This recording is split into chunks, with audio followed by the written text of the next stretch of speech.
first one.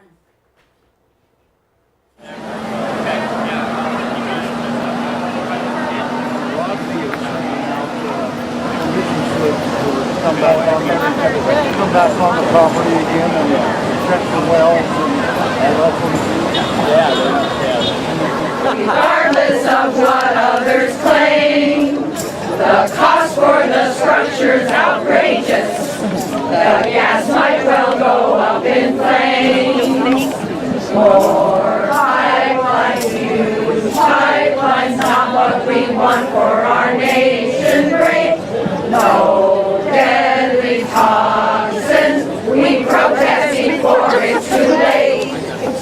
The money should be used more wisely for wind or alternative fuels. Renewable sources are urgent. We grannies know best, we're no fools. Safe, no danger to life on our coast, our coast. Speak up to stop them, our health is what matters the most. More pipelines, huge pipelines, not what we want for our nation great. No deadly structures, we protest before it's too late.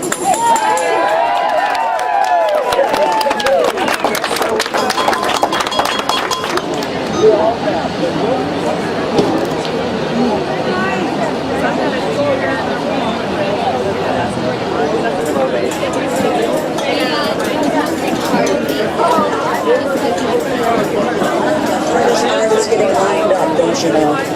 The heart is getting lined up. That's okay. We've been gone for about 5 weeks. A little bit of studio upgrade, so we're back and we're ready to start bringing some more good information out here. Tonight we're going to talk about, obviously, not the grannies, but we're going to talk about liquefied natural gas in particular, and maybe touch bases a little bit on the whole oil, coal, LNG chute that they want to bring through the Columbia River to the rest of the world, and a lot of folks don't want them to do that. And at that rally, there was some speakers. We're going to play a few of them because there was just too many to play them all. First off, a little bit of while, we'll play Robert F. Kennedy Jr., and he talked for about 18 minutes. But first, we're going to introduce our guest here. We got Angela Van Patten on my far right, and then Marilee Day. I want to say D, but it's Day. And they're both members of the Climate Action Coalition. That's right. And we've got that graphic up during the show that people can go to that coalition. And first, we should just talk a little bit about the coalition. It's a coalition, so it's a bunch of different groups, I take it. That's right. It started this summer, really. We got together and realized that if many of the groups like 350 and No KXL and our Children's Trust and Greenpeace and Bike Swarm could all get together, we could do some massive rallies. Mm-hmm. We could really get the gifts that each one of us have our own separate gifts. For instance, No KXL has been taught how to do a very civil disobedience, and we could train people how to do it in the way we've been trained. And of course, Bike Swarm comes in there and can protect us with their bikes. Bike Swarm, yes. Bike Swarm is great. And then No KX, then 350.org. Why don't you mention what they do? Because Angela's in them, and so. But we have two different representatives, or maybe sometimes more or less, from each of these groups, and we come together and make decisions about what we're going to do and how we're going to do it. Kind of brainstorm. Yeah. So you were the liaison or whatever from 350.org? Yes, I'm actually also a member of No KXL, so I have had that training in terms of civil disobedience and especially jail support. Which is a really important component. But 350 PDX has a couple of representatives and a presence in the Action Coalition. And basically, it's a way that, 350 is doing a lot of work raising awareness of climate change. There's a lot of fundraising and also just awareness educational events that have been put on through the years, and also we're working strongly on divestment and have had quite an impact with Portland so far. And having universities divest from some of the fossil And fuels. also the city of Portland, it's looking pretty good. We're still working on that, but and then this is an avenue for us to channel our members' desires for more direct engagement. So Is Rising Tide a part of this? Oh yes, very big part of it. Because they're national. Yeah. International. Yeah, yeah, and I think 350 is too, and no KXL. So we bring a lot of gifts from all over. In the newspaper recently, they've been saying that we started up to attack the propane terminal, and that's not really true. We are climate action. We're concerned about the climate. That's our number one thing, and we started before that. So anything that brings fossil fuel out of the ground and then attempts to burn it is something that we're going to be very concerned about and focused on. Well, that takes an awful large area. I mean, from tar sands to fracking. I mean, the list seems like it's growing every year. Well, we really have a big problem because there's 28 different projects coming in to. I don't know if that will. I don't think that'll show, but I'll just show you that these are all projects coming into the Pacific Northwest. 28 different ones. I can remember a while back when they it's were gas, oil, propane, LNG. Every year there's more. Yeah. So I don't know if you could. I don't know if you would be able to see through that or not. Why don't you try hold that up and see if she can get a shot of that? It may see through it, it may not. Oh, that looks pretty good. There you go. Yeah, I mean you get She's a pretty got good. the camera here. Okay.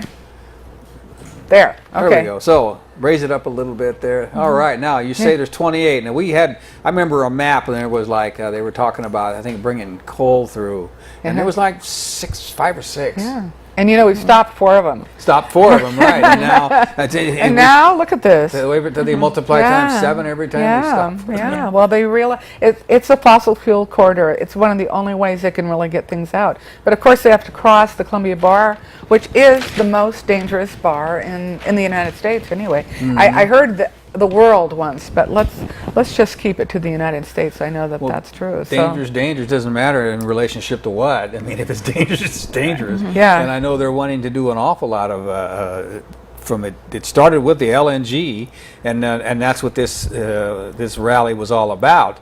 Now, the Climate Action Coalition, as we talked about, I don't know, either one of you can talk about this. You are the group that organized this rally down there. Yeah, actually, As that's a not coalition. quite true. We actually both belong to the Climate Action Coalition, which is mainly Portland-based, and we're kind of focusing on fossil fuel projects, either existing infrastructure or proposed infrastructure that would pass through Portland as a focus. But we also are climate activists, and we were tapped, made aware of this larger state effort against the LNG projects, one out of Warrenton, and then the one that's proposed for Jordan Cove. And Where are those places? Well, where is Jordan Cove? Jordan Cove is in Coos Bay, Oregon. It's a gorgeous, gorgeous place. I've spent some time there recently, and it's new. You pass through Florence and in the sand dunes and beautiful. It's just a beautiful, I won't say unspoiled, but really quite remarkably beautiful place.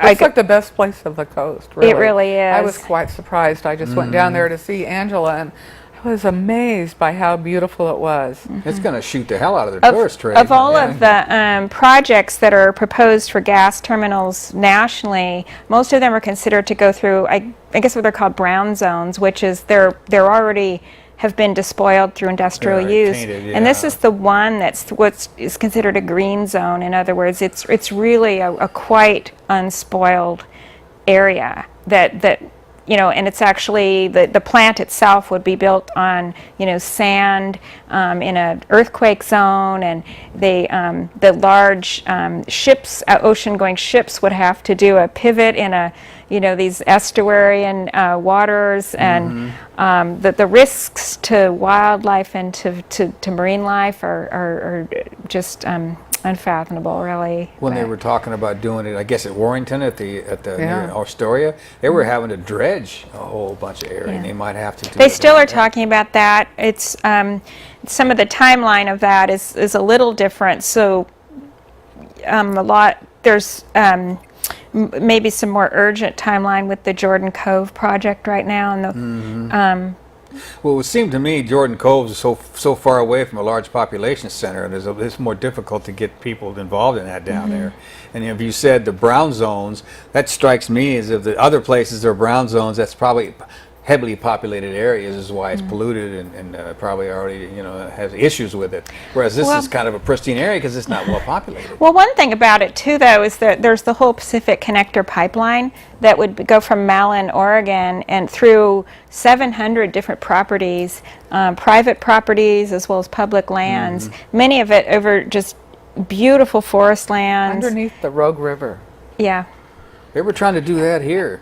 It's going to go over 400 or basically under 400 rivers and streams through very rugged coast mountains.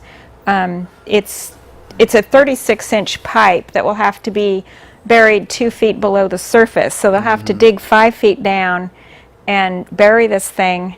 And they're going to have to use eminent domain to, basically the company, Williams Pipeline Company, would put this in. And Verizon is the company that's in charge of the whole project, but they would have to pay landowners either a nominal sum or the landowners, but basically they're pursuing eminent domain to take. In other words, they're taking it away from them. And it's a corporation to run these doing pipes through eminent private domain. property. It's not as if it's government needs it for something. It's a corporation that's taking over our Which land. they're allowed to And do. it's a Canadian. It's a Canadian corporation. And a Canadian corporation. I mean, That's just I like love Canada, Pembina. but that's Pembina yeah, was that's the same was kind of thing. Canadian. Yeah. Yeah. It just seems to me that it's difficult. They had the same issues with what was it, Palomar. They were going to go underneath the Clackamas and go underneath Fish Creek and go up and down these really severe elevations, and because it's near Portland where there's a lot of people, I think they were able to stop it. But they're having more of a problem down there, and it hasn't been okayed or anything. The final okay or anything. No, it hasn't. And that's why we were excited to be able to pull together a coalition of groups. This is basically another coalition that got together of groups from all over the state to, as a first volley, do this rally. And we brought together Rogue River Keeper and just a lot of different groups, 350 Eugene, 350 Sierra Salem, Sierra Club, the Coos Bay No LNG group, really a number of groups and landowners groups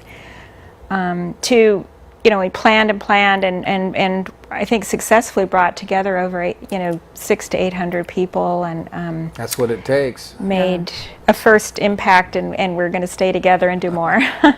So you're already in the initial stages of planning the next one?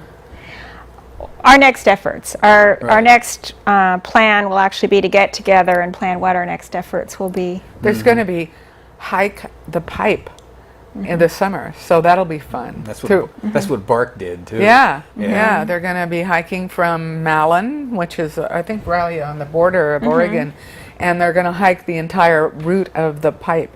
It'll take about a month. It's 234 miles. Oh, much. Yeah. This was 40 miles. Yeah, well, but it was like this. Yeah. So. Well, they'll have a lot of that, and creek crossing and river crossing, but people are signing up. The students at U of O are kind of organizing that. Right. Well, I'm sure not a lot of them are media savvy, and they get the media out there. They had the media on the Clackamas when they were crossing the Clackamas here with boats and everything. So it's important, and they'll jump on that. Although getting media coverage on a lot of these issues sometimes is pretty difficult. But that is one thing. I'm just trying to make the point of that it is true that Coos Bay is somewhat remote from the rest of the state, but at the same time, the pipeline goes through 4 counties at least, and the issue of eminent domain is one that crosses political lines as well. I think a lot of people of all political persuasions don't like that, and even if they may have even varying concerns about climate change, that draws people just from that concern. Well, I know that during the Palomar one, that a lot of landowners, they may or may not be Republican, but their issues are usually not in the same ballpark as environmentalists. But that brings them together. This bonds them, yeah. Exactly. They have many people that are really bonded about many of these issues because it's their land that's being taken away, either by a foreign corporation or the fracking itself. I mean, it comes from fracked oil. Fracked gas. So Sure. it's really a horrible thing because it releases methane. So we could get into that later about how bad this really is, because people keep saying that it's a bridge fuel, and it's really a bridge to nowhere, because it'll really decrease our momentum to move into renewables. Exactly right. Yeah. That's exactly right. And you don't hear. I don't hear anybody on the news channels talking about that part. They'll mention bridge fuels and they'll move on. They don't want to go into any depth about what that means. And it's obvious that it's a euphemism. It's a misconception, and there's been some recent studies from Harvard and Stanford that have shown that if you look at the whole lifespan of the gas from where it's fracked through to the end use, the amount of methane that's released is, it takes it right up to coal levels in terms of the impact on the climate. Maybe even worse than coal and oil. So there's a real concern about it, because methane is so strong. 20 times stronger than carbon Well, monoxide. I've seen 83, 86. 86. It's really strong, and it leaks all the time. It leaks at the time that they're drilling for it. Then it leaks when they're starting to move it and transport. It leaks when the storage. It leaks when they're putting it into these terminals, and that it just is leaking all the time, and up to 5% of this methane, and that's probably one of the worst contributors of global warming. So. Yeah, one of the things that makes it a misnomer in terms of bridge fuel is people have thought, well, because when you burn it, no, it doesn't release so much in terms of carbon dioxide, but it's just all this leakage from beginning to end. And they've done studies of, industry chosen wells and industry chosen routes, and still the leakage is much higher than is claimed, when it's actually studied. So there's this idea that, well, if the pipeline is well constructed, we won't have those problems. But in fact, even industry chosen examples, the leakage is really powerful. They say the same about the coal trains and the oil trains. And anybody who watches any Ed Schultz or any Rachel Maddow, every week it seems like they're coming up with at least 5 or 10 minute clips of all the different explosions and leakages. Yeah. Oh, yeah. And it's good that that's being done by somebody, because the local medias in the area might cover it, but it doesn't really get out to the country at large, where you see you had one here and one here and one there. Within a month, they just see that one, and it's pretty bad. So like we're 18 minutes in, and this first clip is Robert Kennedy Jr. And I wasn't there, so I wasn't able to hear that. I like to listen to some of this anyway. But any comments about what he had to say? Kind of introduce him. He was on fire. It was an absolutely splendid speech. And what I really liked personally was that he really tied together the whole economic framework, the whole political framework. That this is much more than a very severe and significant line in the sand, thin green line against climate change. That we need to stop these projects coming through our beautiful Northwest.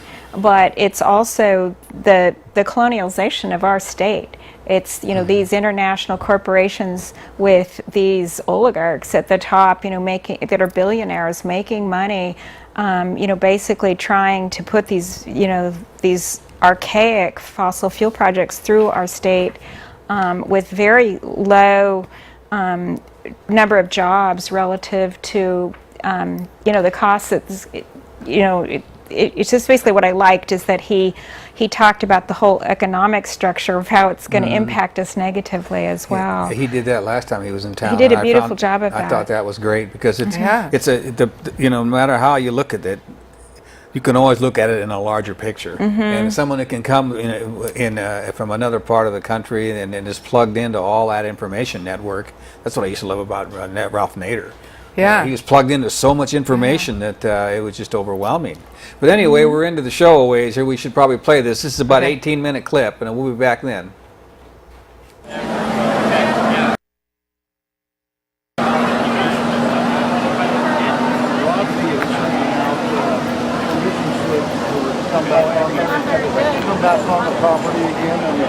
extraction wells and eloquent. Yeah. Regardless of what others claim. Wrong one. Yeah, they're going to bring the right one up.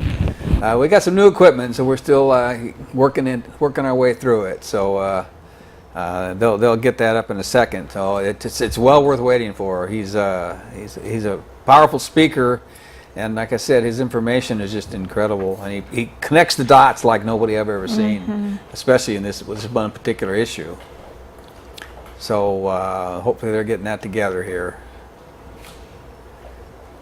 And when we come back from that, and we got two other speakers. One of them is you mentioned the eminent domain. One of them is one of the farmers or whatever that's going to have that situation. So she's going to be on fire too. I imagine. She is. Yeah. She is. So I forget Yeah. which one that was. That was I wrote them all. I didn't write them down here, but Stacy, I think you. Stacy, yes, she's a landowner who has a compelling tale. The other thing I want to say about Robert Kennedy too that he brought up was the whole the way that the money that the fossil fuel interests have the money, and it's sort of like the golden rule: he who has the money, or they who have the money make the rules. And so it's basically there's been all this pipeline infrastructure built, but there's been such a money influence on the politics that there's very little of the power lines relative. Like there's been thousands of miles of pipeline put in, but there's just been very little in terms of the power lines. The power lines are what are needed for the renewables. The solar and the and he makes that point of the money infiltration into politics, and how deeply that's affected how our country's shaped itself up for this huge transition over to renewables that we need to make. I'm glad he makes that point. So Yeah, I think he they're does. ready for it. Happy to be here. I want to be here because we have some unique experience in New York State that I want to share with you in Oregon. And I want to start by saying this. I do not believe that this LNG facility, that either of these, in Coos Bay or the Columbia, will ever be constructed. And I don't believe the pipelines will ever be constructed. And the reason I don't believe that is because these developments, these industrial developments, fly in the face of everything that Oregon represents, the unique culture that Oregon has, the unique values that you have as a people here, and the fact that you become the template, the exemplar for the rest of the nation of what progressive values and enlightened values can do for a people. You have fought harder to hold on to your democracy and your democratic values than any other region of the country, and everybody knows that about Oregon.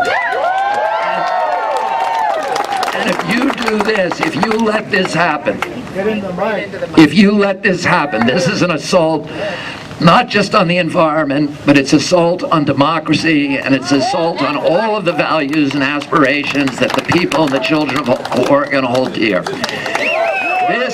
This project will transform Oregon into a colonial economy. That's what it's about. Do you want an extraction economy here?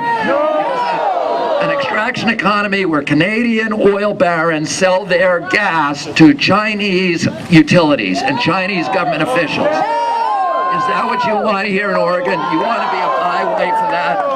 Because we know what colonial economies do to a people.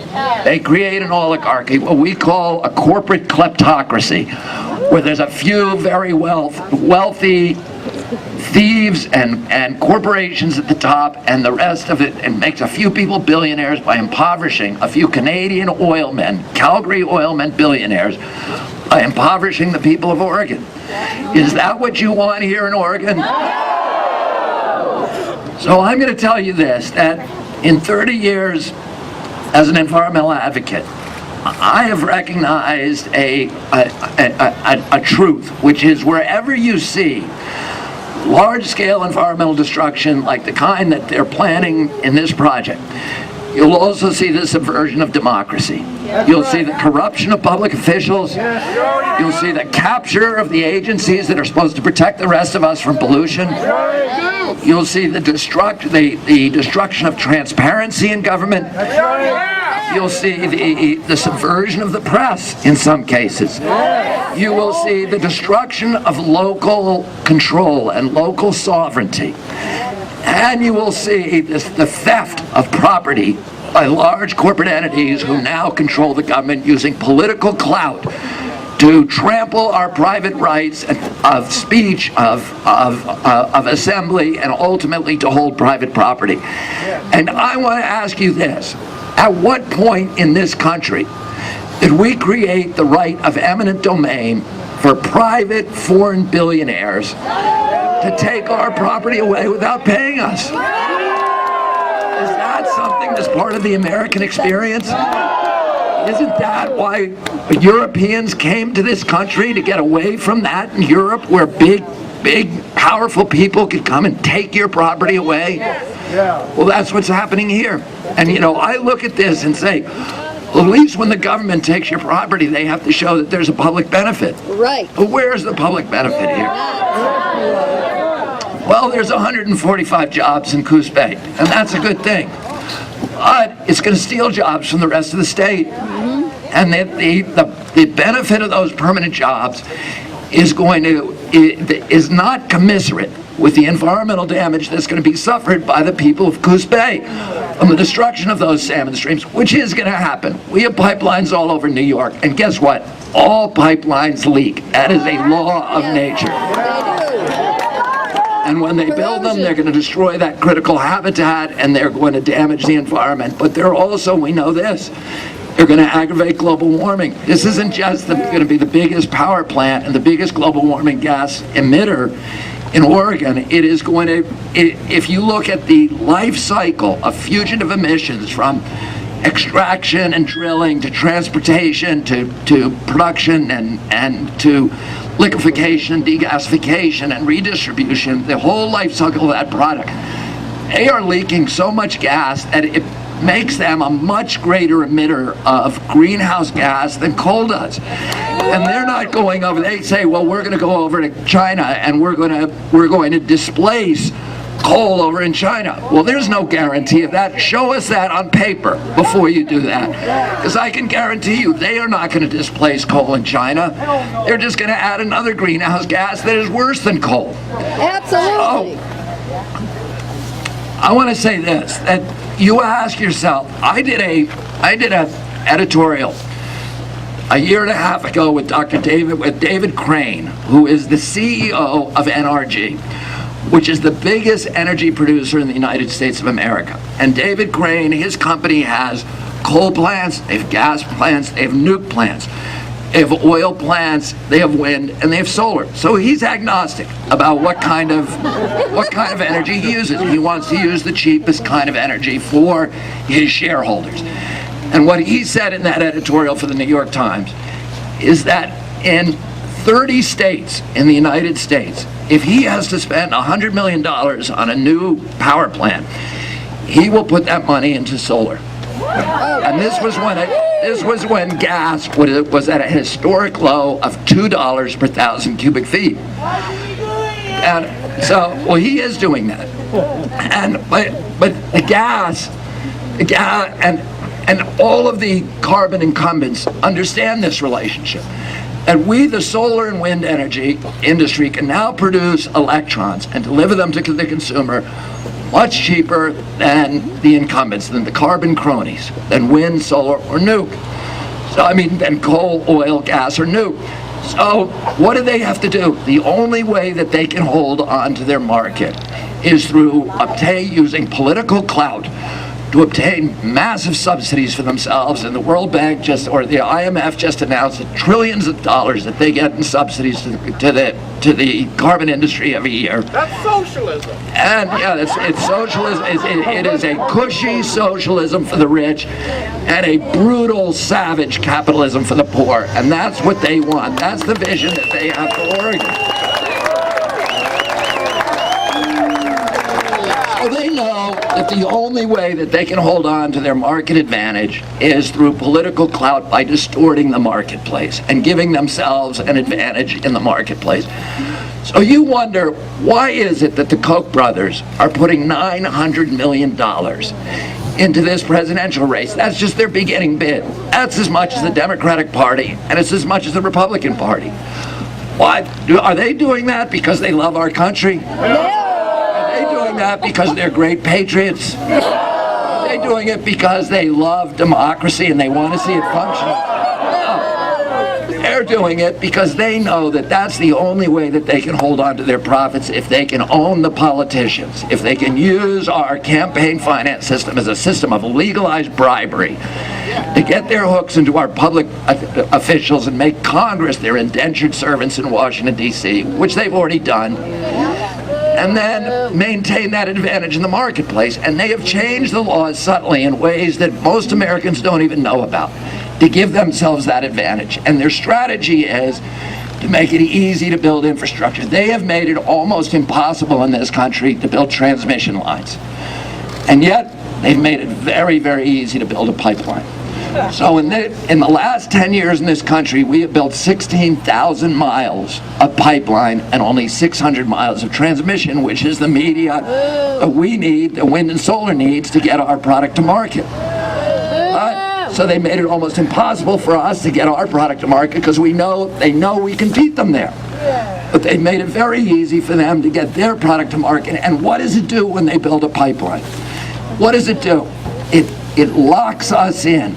It fortifies their market and their business model for the next 20 or 100 years. You know what kind of contracts that they have to get this pipeline financed? They have to have at least 20-year contracts. That means that no matter how cheap solar and wind get over the next 2 decades, somebody is going to have to burn that gas. Somebody's going to have to. Legally, they have to, or they have to pay that company money.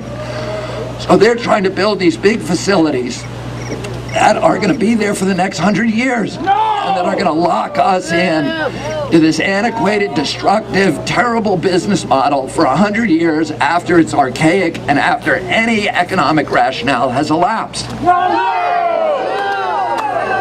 And you know what? California has said no. We're not going to do it. Washington has said no. We're not going to do it. Vancouver, British Columbia, has said no. We're not going to do it. So they see the weak target as Oregon. Are you going to let them do it? And they've called. Should I repeat that? Okay. They said, California said no. Washington said no. British Columbia said no. And they see the weak link as the state of Oregon. Are you going to let them make this the weak link?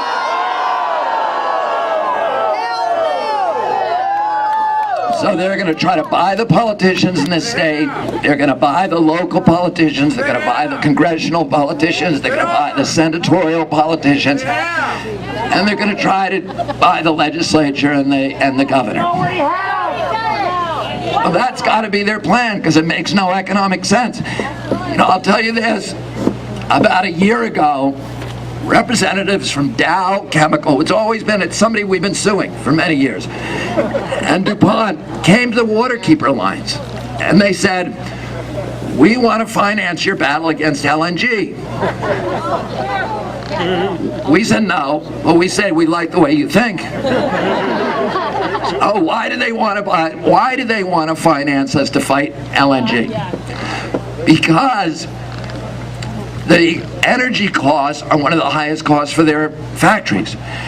They want to build factories in the United States, and methane is the primary feedstock for virtually the entire chemical industry. So they want to build those factories in the United States, and guess what? That's what they did, because the fracking in this country drove the price of gas, natural gas, all the way down to $2 per 1,000 cubic feet. Now it's $4.60. Guess what it is in Asia? It's $17. So if you look at the EIS for this Jordan Cove development, the developer himself admitted that the reason they want to build this facility is to drive the price up, to create an equilibrium in the price, so that we're paying the same thing for natural gas in this country as they're paying in Asia. So why is that good for the people of the United States of America? They're going to drive the price up.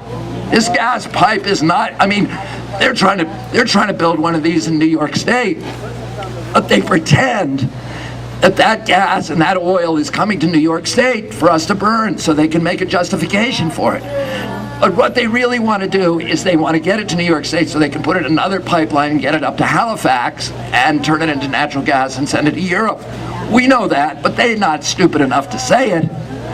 But here, they were stupid enough to say it. How is that better? How does that give them the right to steal your property so that they can drive the price of gas up for the American people and close down this manufacturing renaissance? Is that a public benefit? So we know this, and this is what Oregon represents, is this idea, two ideas, this idea that we're not protecting the environment so much for the sake of the fishes and the birds and the salmon. We're protecting it because we know those things enrich us. We know that nature is the infrastructure of our communities, and that if we want to meet our obligation as a civilization, as a nation, as a generation, we have to provide our children with the same opportunities for dignity and enrichment and prosperity and good health as the communities that our parents gave us. We've got to safeguard our environmental infrastructure. And they are going to overlay that environmental infrastructure with an industrial infrastructure that will degrade and destroy it and destroy the values of this state. They know that. We know this also.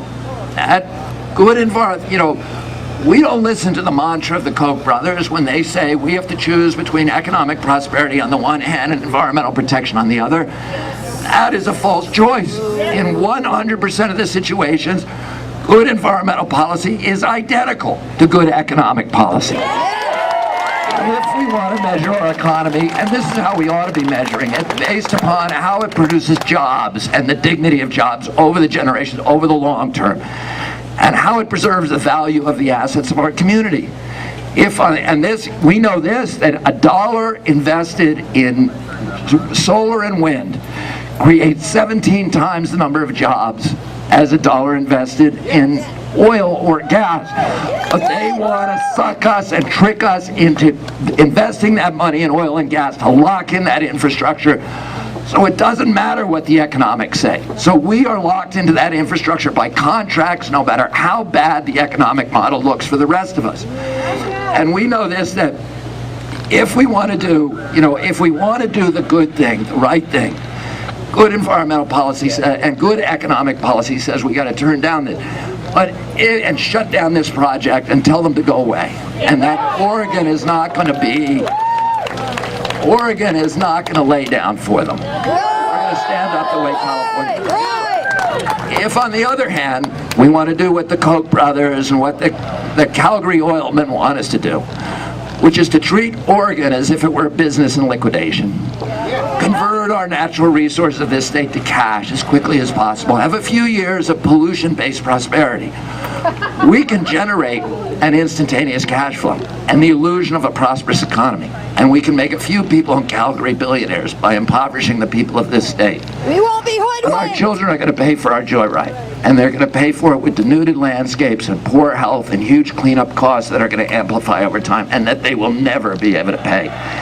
Environmental injury is deficit spending. It's a way of loading the costs of our generation's prosperity onto the backs of our children. And this project doesn't even make sense to one generation. It just is a bad deal all around. And I believe in free market capitalism.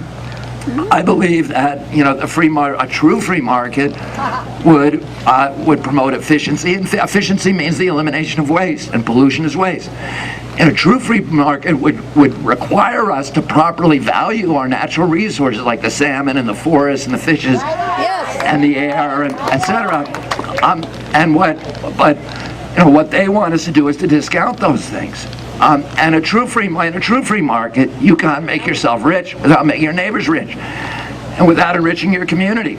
What polluters and what these pipeline moguls want to do is not to make everybody wealthy, but to make themselves wealthy by making everybody else poor. To raise standards of living for themselves by lowering quality of life for everybody else, for all the people of Oregon, and to trample our civil rights, to trample our property rights, to destroy the air, the water, the salmon fisheries, all those things that make us who we are. And I would say to you, do not let them do this to your state. Do not let them do this to your children. And whatever you do, to force these politicians, to remind these politicians that they are working for you. They are not working for the oil company. Thank you all very much.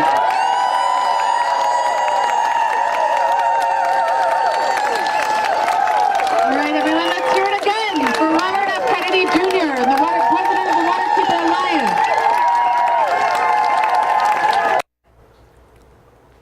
All right, well, he made a good point there at the end. I mean, these ladies are doing a good job. The coalition's doing a good job. But the only thing that's going to stop this is you guys out there. I mean, it's going to take everybody, putting their shoulder to the grindstone, like I'm fond of saying around here. And it's not just going to be a few of us. We got to all call Kate Brown, whatever it's going to take in order to do this is what we're going to have to do, because he said so many things, I don't even know where to begin. Does anybody want to start making a comment? I got a million things I could written down and talked about.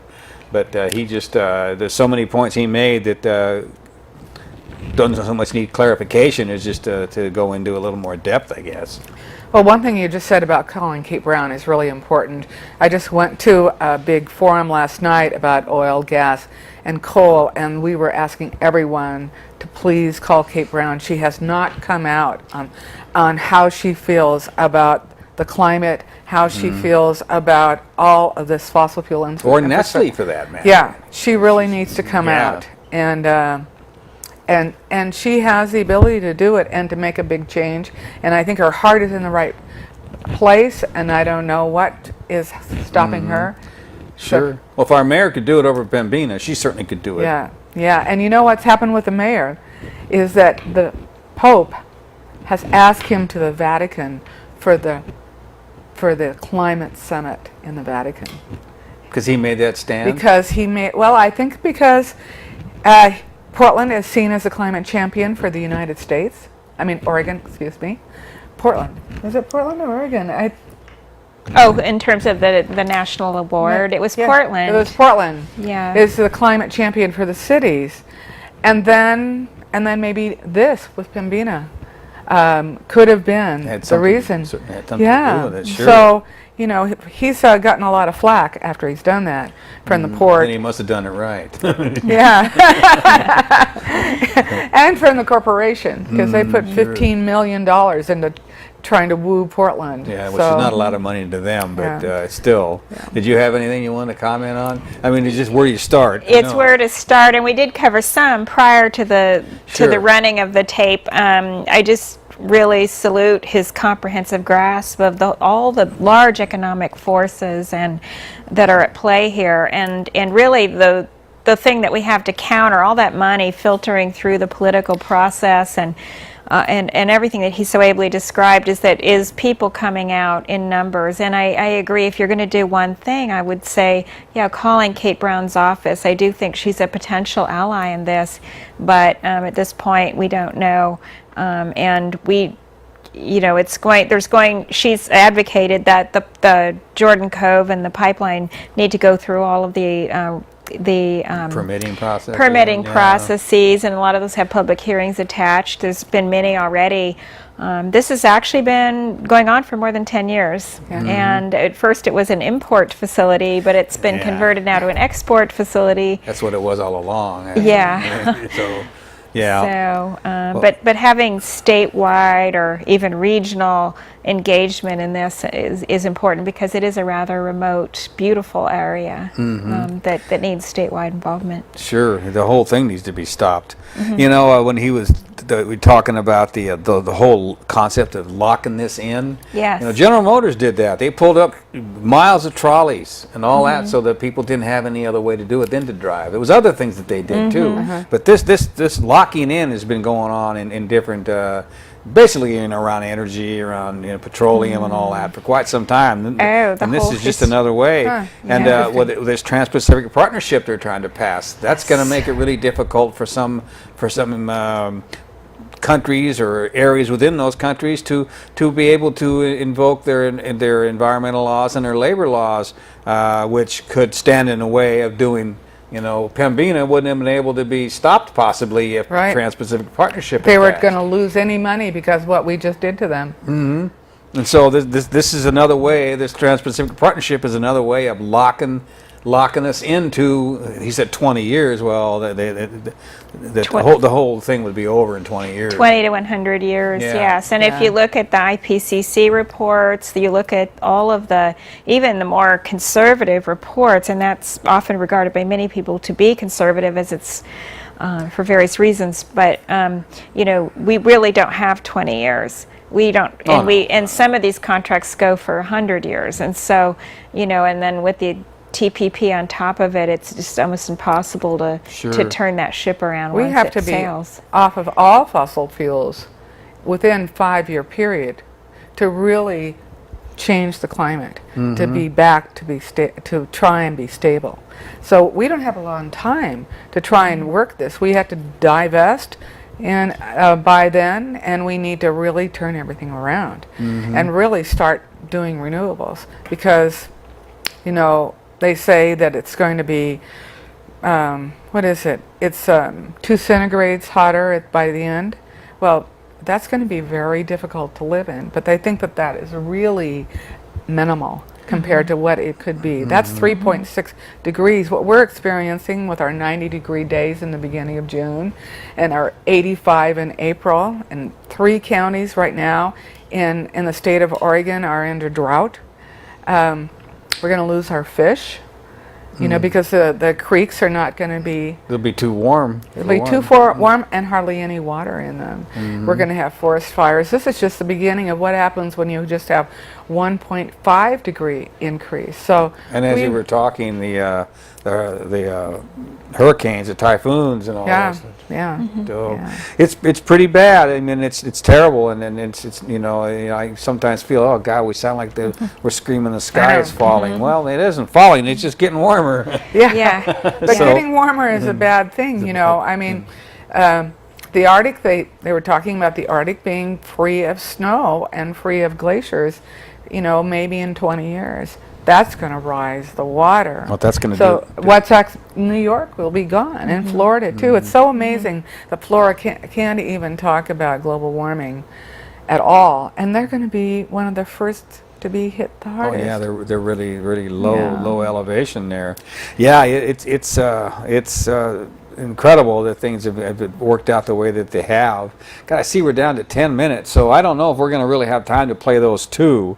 So you said that Stacy, the last speaker, was the one that was the... Stacy's the landowner. Landowner. Yes. I think that Stacy should be the one that we play next, because we got 10 minutes, and that's, she talks 3 or 4, and if they could play Stacy, which we think is number 8. And hopefully we'll get that right, since we're not sure of the number here. But then we'll come back and we'll just have a few more minutes to sum up. I know they're working on that right now, and there was just so many directions to go after that speech. It's just, there we go. In Southern Oregon.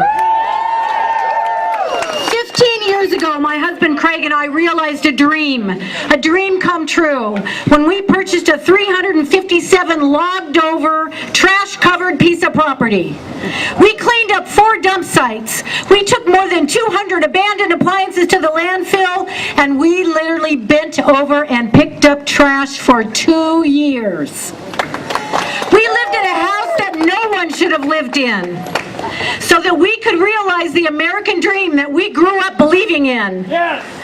Now, today, after planting more than 10,000 trees, we have created a habitat that is home to deer, a resident elk herd, bear, fox, and even the cougars.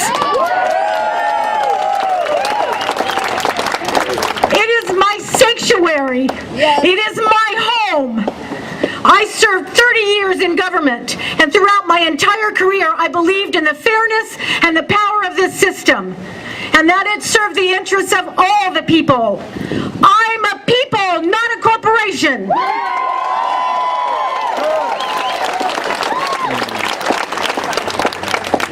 2 years ago, we woke up to the nightmare from our dream, to the realization that a foreign Canadian corporation could enact eminent domain to take our property, to ship fracked gas to Asia. We woke up to the reality of what our country has come to represent. A system where our elected leaders are bought and paid for by mega corporations, more concerned with the bottom line than the safety, health, and welfare of the people.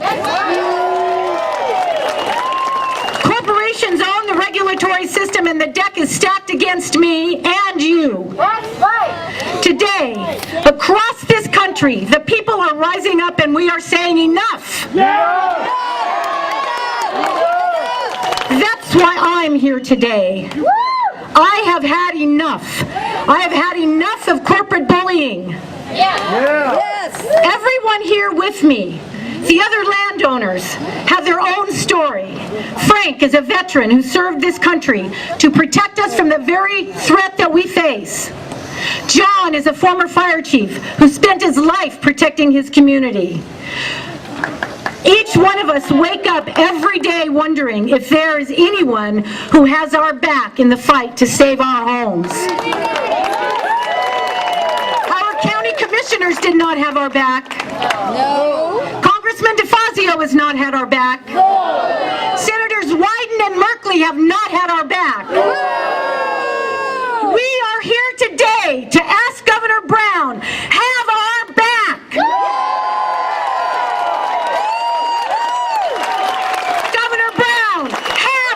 Infrastructure development and let me hear it. Governor Brown, have our back. Louder. Governor Brown, have our back. Thank you for being here. This is Oregon's future. Thank you, Stacy, and thank you so much to all of our guest speakers. Everyone has an incredible story to tell, and we're very grateful that we have folks from all over. All right. Yeah. There's a lot of speakers, and it's really a shame we can't do them all. So maybe I'll do a video garden in the near future and just play some of the different speakers. And I think if we didn't have Kennedy, we could probably play just about everybody else. But we were talking here. We got 5 minutes left, and we got 40 minutes more worth of material we could talk about. But I did mention that the website that you've been seeing, climate _action_ coalition, you can go there and find out about all the different groups that are involved in this. But if you want to get involved with the Jordan Cove, which is what's the real serious one that's going on, Angela can talk a little bit about how to get a hold of them folks. yes, there's several groups involved, and the one that I can mention today that I happen to know the website for, and that would then guide you to the other groups in the coalition, is the www.no-LNG, it's capital LNG, exports.org. And that'll put you into what's going on specifically down there in Jordan Yes. Cove. And they'll have links to other websites too as well. It's really a website that's dedicated to this statewide effort at building a coalition of different groups who are all, working to bring together all the localized efforts and to make a larger impact. And talk about the pipeline that's coming across the state. And they'll talk about that. If folks want more information about that, that's a terrible thing going on there too. For all those people along the way. Hike the pipe. Yeah. I would love to. That information is on there too. Yeah. So that would be. To do a little bit of that anyway. And they need help, I think, down there because there's not that many people. There's not a lot of jobs. I mean, they don't have a lot of jobs down there, and so they were into timber and fishing, and that has really been hurt. And so they need our help. And come out when we have something that happens in Salem, or go down there and see how you can be helpful. And I know that Angela is going down there and working, and so are a couple of other people, to actually get involved and seeing if there's anything that we can do. Well, one thing people can always do is talk about it around a water cooler, so to speak. Yeah. At work, or bring it up in some way. You can always find a way to talk about something when it comes to the environment. What did he say? Nature is the infrastructure of our community. Yeah. I mean, how more powerful can you get than that? You think about our infrastructure is bridges and all that, but it isn't. It's our rivers. It's it's our climate. So that is the infrastructure. Yeah. So one thing I want to leave people with is the fact, you mentioning bridges, gas is not the bridge to the future. And if we continue to put our money and use gas and having that spread out, we are really going to miss the opportunity to move on to renewables, which we need to do right now. And people are worried that we don't have the renewables to do this, and it's not true. We have all the technology to be able to be totally off the grid of fossil fuel right now. And all we need to do is put in those pipelines with the lines through it and move on. For Oregon, it's solar and wind and hydropower and wave power, and every state has been modeled by Stanford University, the Solutions Project. They were just on Amy Goodman today talking about that. But there's a future for us, and it's almost within our grasp if we can get the political will.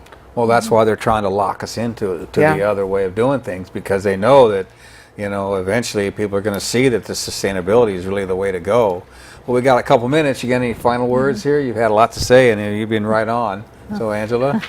Well, thank you. And we both have just enjoyed, I would say also just, we both are just volunteer activists, and we show up.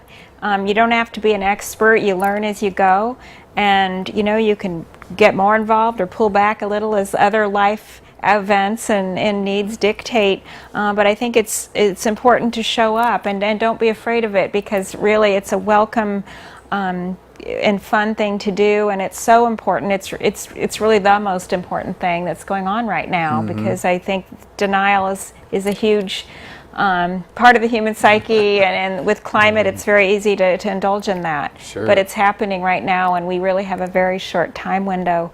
And I would say it has intersectionality with all the other justice movements that are going on right now, because as the climate pressures increase, all of those, the other arenas of concern receive added pressure. And one of the things certainly is the economy, and I think all of the renewables, as Kennedy pointed out, there's so many more jobs per unit of energy. 17, I think. 17 per dollar spent.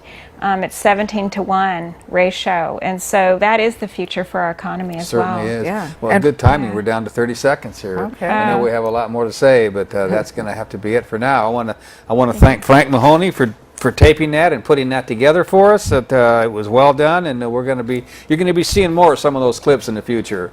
And that's about it for now. I want to thank the crew, and especially want to thank Angela and Marilee. Good job. Thank you. Thank you. It's been really Thank you for having enjoyable. us. Yeah. Thank you very much. All right. Thanks for tuning in. See you next week.